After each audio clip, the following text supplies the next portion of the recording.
का मामला है, डिफेंस का मामला है, और जो कंपनी इन स्ट्रेटेजिक एरियाज में काम कर रही है उनके बारे में आपको मालूम ही नहीं। ये नेशनल सिक्योरिटी का मुद्दा है, आपको मालूम ही नहीं कि ये शेल कंपनीज किसकी है, कितना पैसा आ रहा है, किसका पैसा आ रहा है। अदानी जी हिंदुस्तान के पोर्ट्स को डोमिनेट करते हैं, अदानी जी हिंदुस्तान के एयरपोर्ट्स को डोमिनेट करते हैं। ये जो हजारों करोड़ रुपया ये शेल कंपनीज हिंदुस्तान में भेज रही है, ये किसका पैसा है? और क्या ये काम अदानी जी फ्री में कर रहे हैं? और इस बजट में बीजेपी की सरकार निर्मला सीतारमण जी कहती हैं हम ग्रीन हाइड्रोजन के लिए बहुत ह्यूज इंसेंटिव्स देंगे, 19,700 करोड़ रुपए हम ग्रीन हाइड्रोजन के लिए देंगे, मतलब अदानी जी को देंगे। तो ये मामला पहले गुजरात का मामला था, फिर ये हिंदुस्तान का मामला हुआ, अब ये इंटरनेशनल मामला हो गया है। तमिलनाडु से लेकर केरला, महाराष्ट्र, मध्य प्रदेश, सब जगह एक नाम सब जगह हमें सुनने को मिला, अदानी। यह नाम पूरे हिंदुस्तान में, केरल में, तमिलनाडु में, महाराष्ट्र, कर्नाटका, हिमाचल, कश्मीर, सब जगह अदानी अदानी अदानी अदानी अदानी। और ये नाम नहीं, और इस नाम के बारे में जब लोग बोलते थे मुझसे तो 2-3 सवाल पूछते थे। ये पूछते थे कि ये जो अदानी जी हैं ये किसी भी बिजनेस में घुस जाता है, ये सफलता प्राप्त कर जाता है, ये कभी फेल नहीं होता। और युवाओं ने मुझसे यह सवाल पूछा कि भाई ये हो क्या रहा है, हम भी सीखना चाहते हैं। मोदी जी ने कहा स्टार्टअप करो, हम भी अदानी जी जैसे बनना चाहते हैं। तो भैया किसी भी बिजनेस में घुस जाओ और एकदम सक्सेस हो जाए। यह पहला सवाल था। दूसरा सवाल था कि ये अदानी जी हैं, ये किसी भी बिजनेस में घुस जाते हैं। पहले ये 1-2 बिजनेस करते थे, अब ये 8-10 सेक्टर्स में काम करते हैं। Airports, data centres, cement, solar energy, wind energy, aerospace and defence, consumer finance, renewables, media. तो उन्होंने मुझसे पूछा कि राहुल जी, हाँ वेट करो, वेट हाँ, धन्यवाद। पोर्ट्स की बात भी थी, यह भी सवाल पूछा, यह भी पूछा कि भैया एक बात बताइए, राहुल जी बताइए हमें कि अदानी जी का जो नेटवर्थ है वो 3 साल के अंदर, नहीं सॉरी 2014 से लेकर 2022 तक ये $8 बिलियन से $140 बिलियन कैसे हो गया? कैसे हुआ? ये 2014 में अगर आप दुनिया की, मुस्कुरा रहे हैं आप, बीजेपी में है ना, तो ये लिस्ट आती है, एक लिस्ट आती है दुनिया के सबसे अमीर लोगों की। इस पे ये 609 नंबर पे थे 14 में, 609 पीछे बिल्कुल। पता नहीं जादू हुआ, दूसरे नंबर पे पहुंच गए। मोदी है तो मुमकिन है। तो मुझसे पूछा यार, बहुत सारे लोगों ने पूछा कि भैया राहुल जी बताइए, हिमाचल में सेब की बात होती है अदानी जी, कश्मीर में सेब की बात होती है अदानी जी, पोर्ट्स की बात होती है अदानी जी, एयरपोर्ट की बात होती है अदानी जी, इंफ्रास्ट्रक्चर, अच्छा हम सड़क पे चल रहे हैं, मैं पूछूं किसने बनाई? अदानी जी। तो लोगों ने यह भी पूछा कि राहुल जी ये जो अदानी जी जो हैं, इनकी सफलता कैसे हुई, ये इतने बिजनेसेस में कैसे घुस गए, इतनी सफलता कैसे प्राप्त हुई, और सबसे जरूरी सवाल, इनका हिंदुस्तान के प्रधानमंत्री के साथ क्या रिश्ता है और कैसा रिश्ता है? देश जानना चाहता है, तो देश जानना चाहता है। ये देखिए रिश्ता, देख लीजिए प्लीज। पोस्टर माननीय सदस्य, पब्लिक में सर, माननीय सदस्य पोस्टर प्लीज, पोस्टर नहीं सर। देखिए आप बैठिए, आप पोस्टरबाजी करेंगे तो इधर कहेंगे राजस्थान के मुख्यमंत्री का पोस्टर चुकाएंगे। पोस्टरबाजी के लिए सदन नहीं है। आप बात करें, पोस्टरबाजी नहीं। स्पीकर सर, आप वरिष्ठ सदस्य हैं, स्पीकर सर, तो पोस्टरबाजी उचित नहीं है। स्पीकर सर, पोस्टरबाजी उचित नहीं है, प्लीज। राजस्थान के मुख्यमंत्री, ये सच्चाई है। चलिए पोस्टर नहीं, प्लीज। वो लिख दे दो मुझे। Just right it neatly. तो नहीं स्पीकर सर, वो फोटो है सर, वो पोस्टर नहीं है। आप वरिष्ठ सदस्य हैं, प्राइम मिनिस्टर की फोटो है सर, उसके बहुत उनका अच्छा चेहरा दिख रहा है। उनके वहां पे उनके पीछे अदानी का लोगो है, अदानी जी के हवाई जहाज में घुस रहे हैं। तो मैंने सोचा कि आज के प्रेसिडेंट्स एड्रेस में मैं थोड़ा जो नरेंद्र मोदी जी का और अदानी जी का रिश्ता है उसके बारे में आपको थोड़ा बता देता हूं। प्लीज प्लीज बताइए बताइए। तो वो आप बता देना।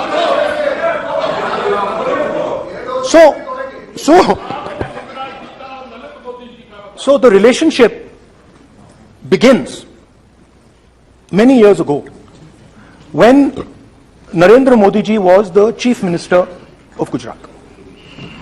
And when most of India's business was asking questions of the Prime Minister, was against the Prime Minister, one man stood shoulder to shoulder with the Prime Minister. He didn't back down. That's commendable. It's not a joke. He was loyal to the Prime Minister. And what did he do? He helped Mr. Modi construct the idea of resurgent Gujarat. Right? The idea that you bring these businessmen together, and you call it resurgent Gujarat, vibrant Gujarat, they're both. And he was the backbone in setting up that group of people. Okay? And the result of that was tremendous growth of his businesses in Gujarat. Expansion of his businesses. I think then the real magic starts. जब प्रधानमंत्री जी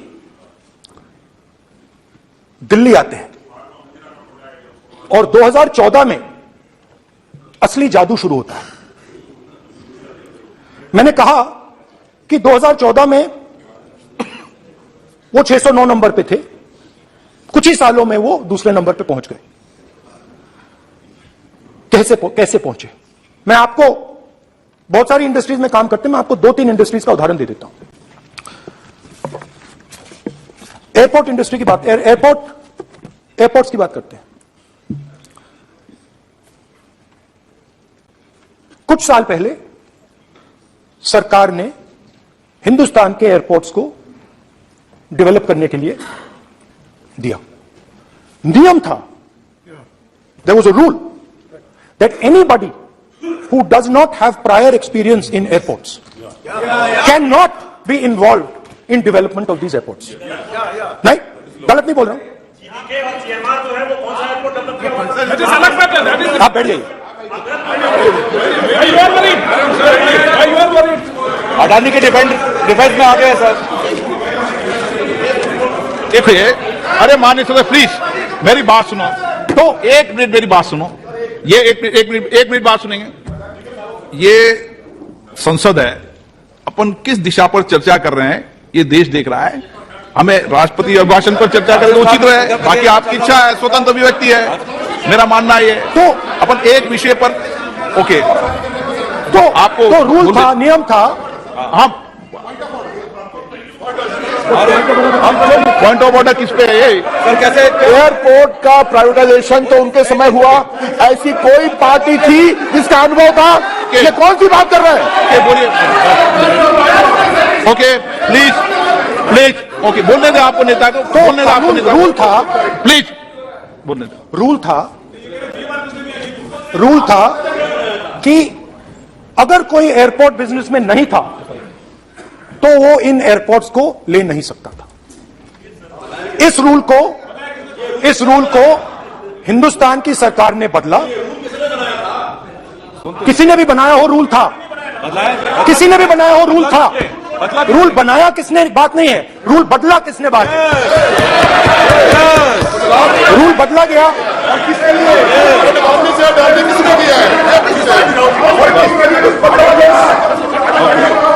rule बदला गया।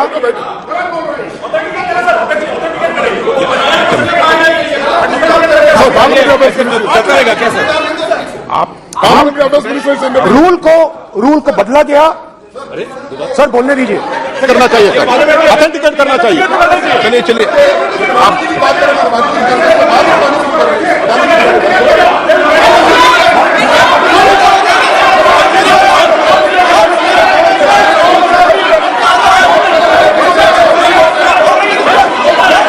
Rule बदला गया sir, ठीक है sir.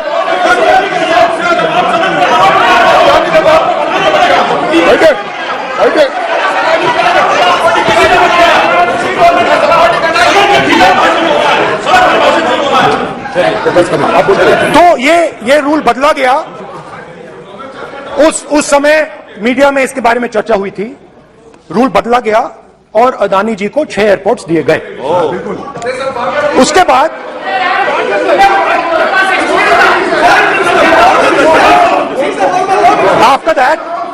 after that India's most strategic profitable airport, Mumbai airport,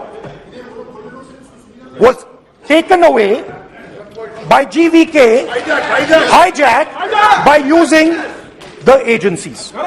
The agencies को CBI, ED का प्रयोग कर GVK पर दबाव डालकर हिंदुस्तान की सरकार ने उस एयरपोर्ट को अदानी जी के हाथों में कर दिया।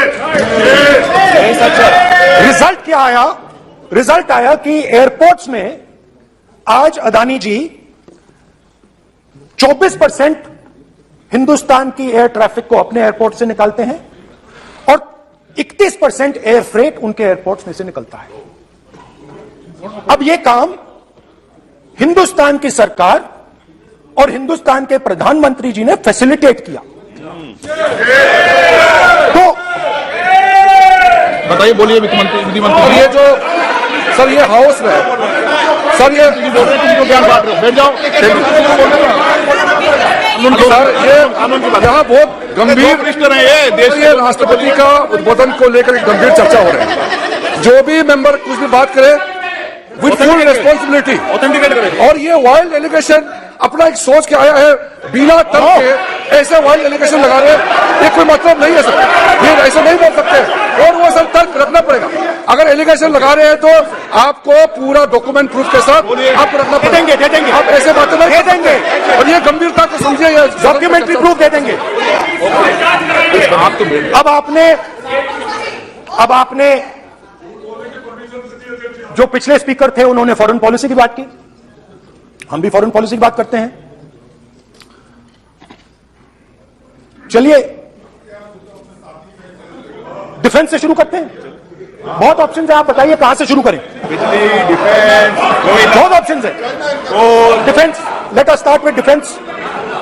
अब डिफेंस में अदानी जी का कोई एक्सपीरियंस नहीं था, जीरो एक्सपीरियंस। कल मैंने प्रधानमंत्री को HAL में देखा। प्रधानमंत्री जी ने कहा कि गलत आरोप लगाया, मगर रियलिटी तो यह है कि HAL का जो कॉन्ट्रैक्ट था 126 हवाई जहाजों का, वो अनिल अंबानी को चला गया और अनिल अंबानी बैंकरप्ट हो गया। वहां भी फैसिलिटेशन था। अब देखिए, और ये जो फ्यूचर एंटरप्रेन्योर्स हैं, जो बिजनेस स्कूल हैं, हार्वर्ड यूनिवर्सिटी जैसे स्कूल हैं, इनको इसका केस स्टडी, इसकी केस स्टडी बनानी चाहिए, शायद बने। How to use government power to build individual businesses, case study. तो अब देखिए, अदानी जी की डिफेंस में इंटरेस्ट देखिए।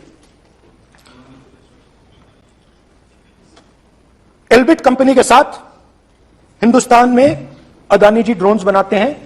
ड्रोन्स को हिंदुस्तान की एयरफोर्स, आर्मी, नेवी के लिए रिफिट करते हैं। अदानी जी ने यह काम कभी नहीं किया है पहले। एचएल ये काम करती है, हिंदुस्तान में और भी कंपनीज हैं जो ये काम करती हैं, मगर प्रधानमंत्री जी इजराइल जाते हैं और उसके एकदम बाद अदानी जी को ये कॉन्ट्रैक्ट मिल जाता है, मगर एक नहीं मिलता। ये मत सोचिए कि सिर्फ एक कंपनी की बात हो रही है, ये इंडस्ट्रीज की बात होती है यहां पे। जैसे मैंने आपको दिखाया, एयरपोर्ट का पूरा सिस्टम उठा के ले गए, 30% मार्केट शेयर एयरपोर्ट में ले गए, वैसे ही डिफेंस में करा। तो 4 डिफेंस की इनके पास कंपनीज हैं, यह काम इन्होंने कभी नहीं किया।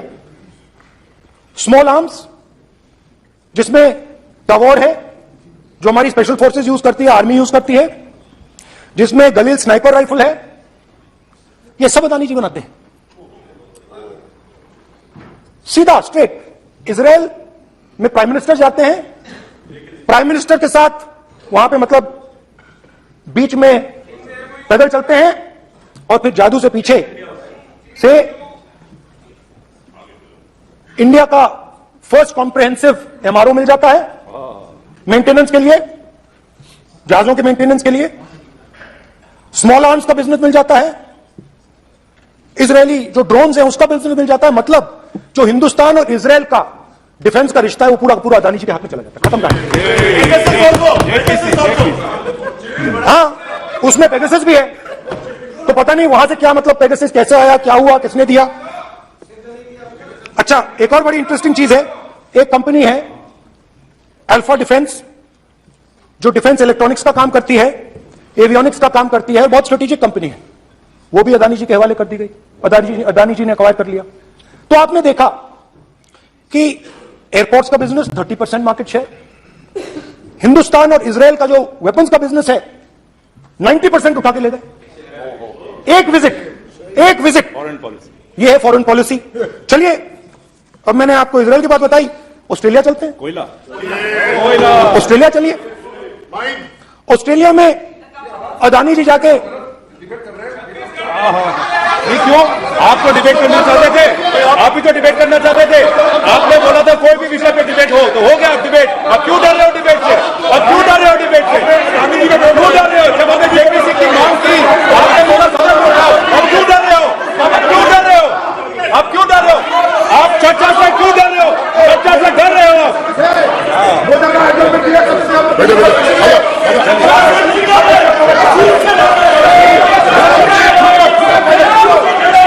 अब सुनना पड़ेगा, अब सुनना पड़ेगा, अब सुनना पड़ेगा। ऑस्ट्रेलिया जाते हैं, प्रधानमंत्री ऑस्ट्रेलिया जाते हैं, प्रधानमंत्री ऑस्ट्रेलिया जाते हैं।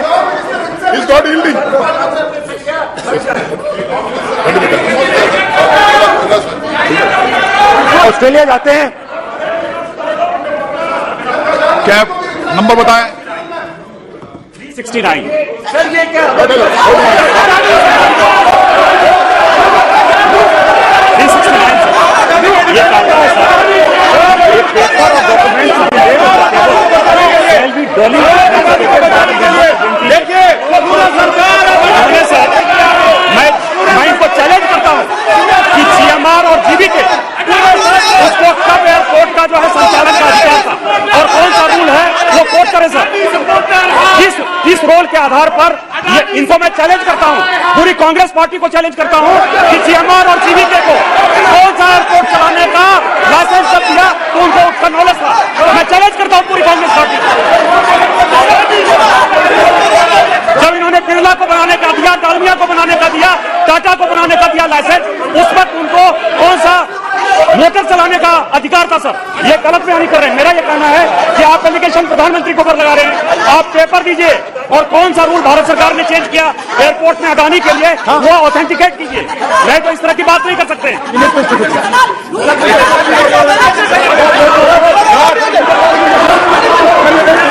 करना पड़ेगा, ऑथेंटिकेट करना पड़ेगा। राहुल गांधी जी आपको ऑथेंटिकेट करना पड़ेगा।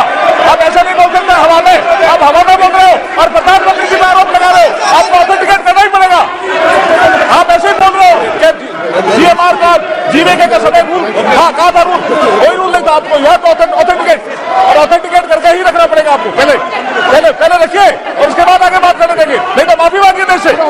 आप प्रधानमंत्री जी पर आरोप लगा रहे हैं, सर बोलने दीजिए।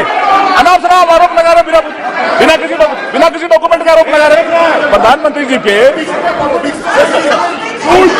रूल 353 सर, रूल 353 किया है sir, no allegation of defamatory और incriminatory nature shall be made unless you have given notice. छोड़िए, वो तो प्रधानमंत्री के खिलाफ एलिगेशन लगा रहे हैं बिना नोटिस दिए, बिना कोई डॉक्यूमेंट दिए। सर ये रिकॉर्ड पर नहीं जाना चाहिए सर, ये बिल्कुल रूल का उल्लंघन है। और क्या क्या बातें वो कह रहे हैं सर, मैं उसको रिपीट नहीं करना। Reckless allegation, baseless allegation, in violation of rules, sir ये स्वीकार नहीं होना चाहिए।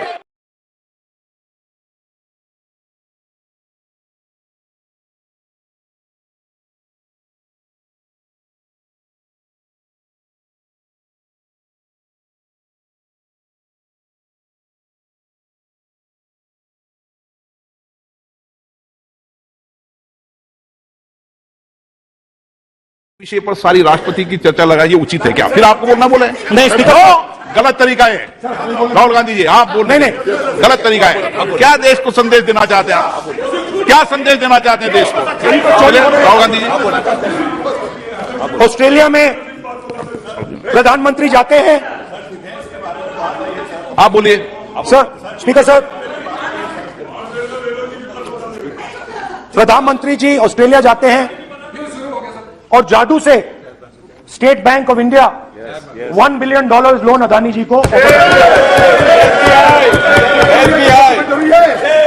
सर इसका भी डॉक्यूमेंट जरूरी है क्या, बताओ? मोदी जी आपका सरकारी बात है। दादी प्लीज। उसके बाद मैं उदाहरण दे रहा हूं, पूरी दुनिया में मोदी जी जाते हैं, घूमते हैं, तो मैं बता देता हूं क्या होता है वहां पे। बांग्लादेश में गए, हाँ काम पे ही जा रहे हैं, वही तो बोल रहा हूं, काम पे जा रहे हैं। बांग्लादेश जाते हैं, मोदी जी की पहली ट्रिप होती है बांग्लादेश में। वहां पे बांग्लादेश को इलेक्ट्रिसिटी बेचने का डिसीजन लिया जाता है। कुछ ही दिन बाद बांग्लादेश पावर डेवलपमेंट बोर्ड 25 साल का कॉन्ट्रैक्ट अदानी जी के साथ साइन कर देता है। 1500 मेगावाट इलेक्ट्रिसिटी का कॉन्ट्रैक्ट अदानी जी। चलिए वहां से श्रीलंका चलते हैं।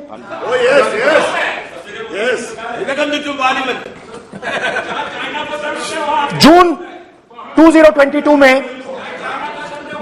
chairman of Sri Lanka's Ceylon Electricity Board, MMC Fernando, informed a parliamentary committee in Sri Lanka in open hearing that he was told by President Rajapaksa that PM Modi pressured him to give the wind power project directly to Mr. Adani.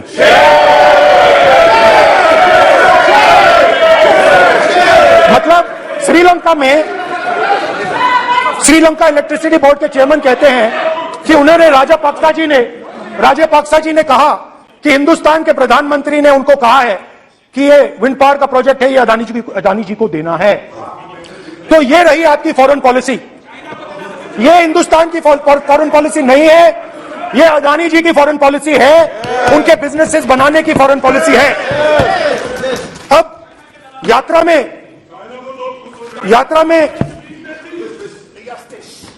में मुझसे 2-3 और सवाल पूछे गए।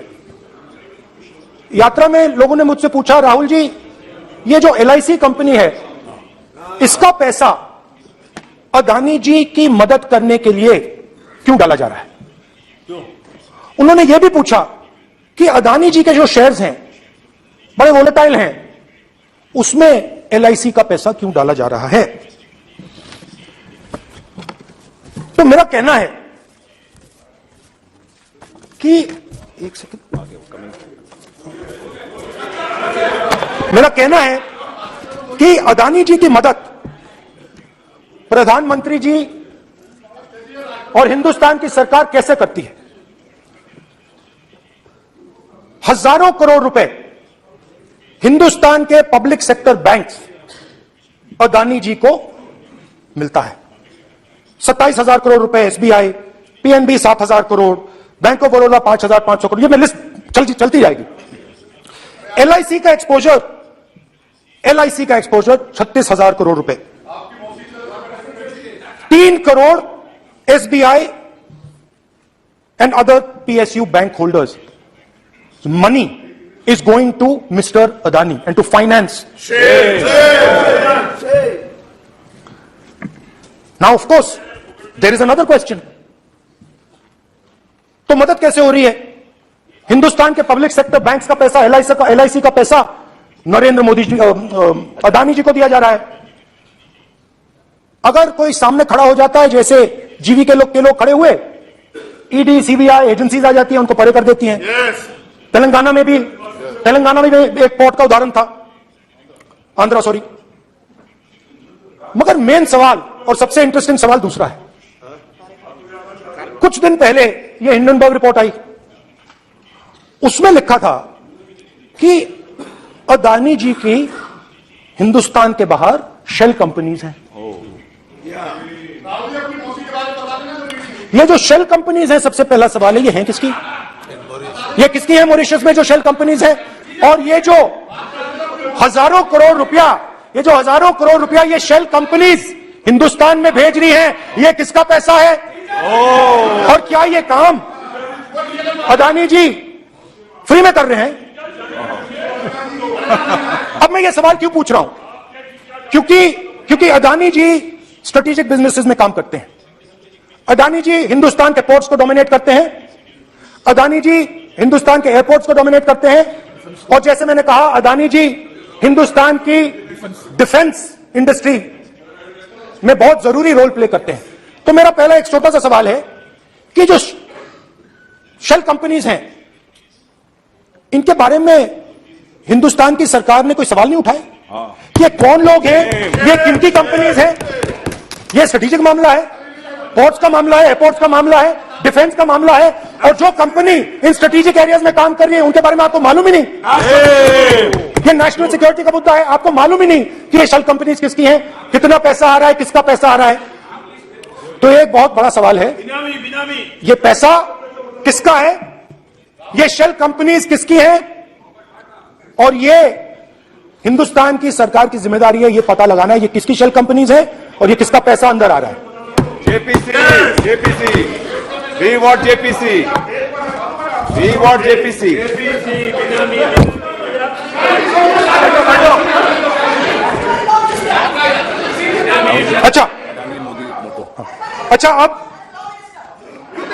अच्छा अब चलिए छोटा सा बजट के बारे में बता देता हूं.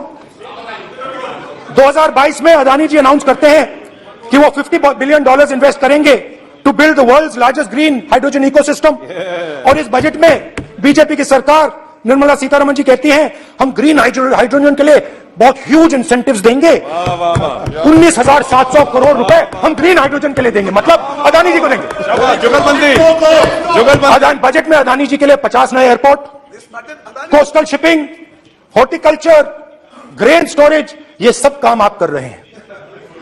तो मेरे सिर्फ कल प्रधानमंत्री जी कल भाषण देंगे, मेरे उनसे 2-3 छोटे से सवाल हैं. मेरा प्रधानमंत्री जी से 2-3 सवाल हैं. पहले अदानी जी के हवाई जहाज में मोदी जी जाते थे, अब मोदी जी के हवाई जहाज में अदानी जी जाते हैं. पहले लोकल मामला था, फिर नेशनल मामला हो गया, उसके बाद इंटरनेशनल मामला हो गया. अदानी जी के लिए बोरिस जॉनसन का बेटा काम करता है. आपको पता नहीं मालूम है या नहीं मालूम? भाई सॉरी, नहीं बेटा भी, भाई काम करता है. तो ये मामला पहले गुजरात का मामला था, फिर ये हिंदुस्तान का मामला हुआ, अभी इंटरनेशनल मामला हो गया है. तो मेरा सवाल प्रधानमंत्री जी से, और सिंपल सवाल है, प्रधानमंत्री जी आपकी फॉरेन ट्रिप्स पे अदानी जी और आप कितनी बार एक साथ गए? अदानी जी, how many times did you travel together with Adani ji? How many times did Adani ji join you later on a visit? How many times did Adani ji travel to a country immediately after you did? And in how many of these countries after you visited did Adani ji get a contract? Also an important question, जरूरी सवाल, अदानी जी ने BJP को पिछले 20 साल में कितने पैसे दिए हैं? इलेक्टोरल बॉन्ड्स में कितना पैसा दिया है?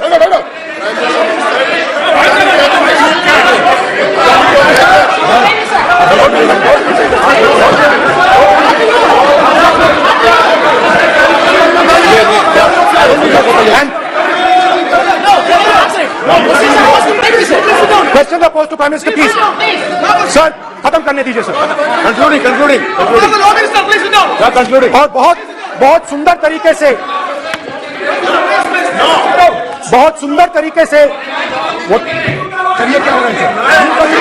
सर, मैं सिर्फ इतना कहना चाहता हूं, राहुल जी अभी आप सीनियर एमपी हो गए हैं, आप एक सीनियर एमपी हो चुके हैं। हम लोग एक्सपेक्ट करते हैं कि इस सदन का सदस्य होने के नाते जो भी बातें आप करेंगे गंभीरता से आप बात करेंगे। बाहर आप जो भी भाषण देते हैं हम लोग उसको बहुत अच्छी तरह इस सदन के अंदर में जो भी बात कही जाती है पूरा गंभीरता के साथ प्रमाण के साथ कह जाना चाहिए, ये परंपरा है।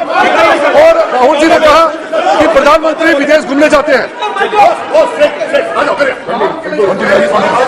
तो मैंने आज वो जो युवाओं ने मुझसे सवाल पूछा था कि अदानी जी की इतनी बिजनेस एक्यूमेंट कहां से आई, इतने अलग अलग सेक्टर्स में अदानी जी ने कैसे सक्सेस प्राप्त की, अदानी जी के बारे में पूरी दुनिया को स्टडी करनी चाहिए, हार्वर्ड यूनिवर्सिटी को स्टडी करनी चाहिए कि पॉलिटिक्स के बीच में और बिजनेस के बीच में कैसा रिश्ता होता है।